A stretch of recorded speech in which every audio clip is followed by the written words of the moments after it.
Hey Focus Admin users, those grade change requests, well, they can be approved or denied in a snap. Let me show you how. Welcome to a Byte of Tech with your Student Data Systems team.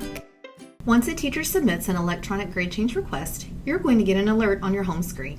Click the alert. It's going to bring you to this screen. Now from here, you can use the scroll bar and go all the way to the side to read all of the information and approve or deny from this screen. Or you can choose to click the box next to the student's name. This screen will appear. You can easily read all of the information as well as the teacher's explanation and approve or deny from this screen. If you choose to deny, you can type your explanation for why here. Once you're done, choose, and then you can use the blue button to toggle to the next student. Once you're finished, click Close. Now here's a reminder.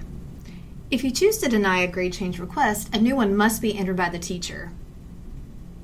And there you have it, grade change in a snap. Thank you so much for watching. Be sure to check out our wide range of videos. And that is a Byte of Tech.